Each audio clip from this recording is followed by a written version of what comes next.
से राज्य दिन सर्वभारतीय संयुक्त किसान मोर्चा डाकरा देछि कारण हे दिन गत दिल्ली सीमांत विभिन्न राज्य रे कृषक मानकर लड़ाई को हासिल करने दिन से माने आंदोलन कूलिले ठीक से दिन एपरी दिन आम समस्ते जो संयुक्त मोर्चार डाकर देछि आमर गजपति जिलार विभिन्न संगठन श्रमिक आ विभिन्न गणसंगठन एकजुट आज आमर जो कृषक संगठन सपोर्ट रे आम एतरे गोटे रैली माध्यम कलेक्टर को गोटे स्मारक पत्र देबू यही स्मारक राष्ट्रपति को आम उद्देश्य देबू एक रु 19 पर्यंत गोटे बोले दाबी आम देवा आम आसचु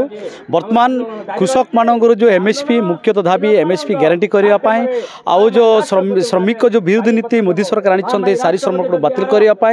आउ विभिन्न एमती न्याय संगठन दाबी नहीं आम गोटे स्मारक पत्र देवाई आसचु। ये हूँ गोटे जना सुभाष चंद्र राव भारतीय खेत मजदूर यूनियन रे ओडिशा राज्य सभापति एवं आमर बंधु होती सीपीएम नेता एवं संयुक्त किसान मोर्चार सीपीएम गणसंगठन नेता हेल्ले बर्तमान भारत वर्ष रे जो चली आंदोलन ऐतिहासिक आंदोलन से ऐतिहासिक आंदोलन को संयुक्त किसान मोर्चा प्रभाव रे आंदोलन फल रे सबू सफल है सरकार मानिकी प्रतिश्रुति देते सबू प्रतिश्रुति कार्यकारी करूँ किंतु दुखर कथा आज पर्यंत 50% मत कार्यकारी करना जोटा करने आज आंदोलन चली कृषि श्रमिक मानक लाभजनक दर एवं मुख्य रोचे ये ऋण छाड़ करवा चाषी मान ऋण छाड़ करवा चाषी मानकर फसलर लाभजनक दर देवा ये सब जाक प्रतिश्रुति देते पालन करने किंतु प्रतिश्रुति पालन है नहीं एवं से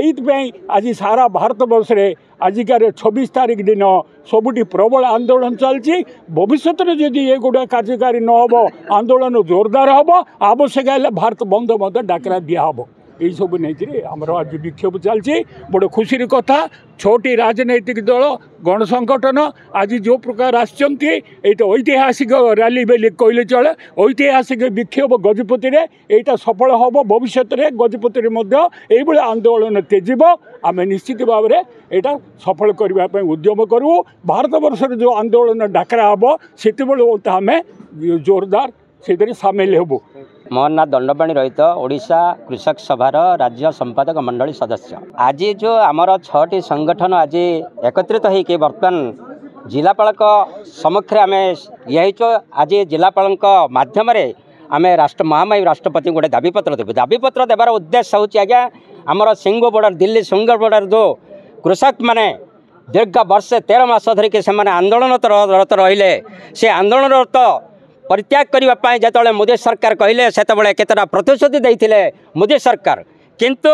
से प्रतिश्रुति आज पर्यंत पालन कले ना मोदी सरकार तेणु आज भारत तमाम ए जो नवेम्बर 26 तारीख दिन भारत तमाम आज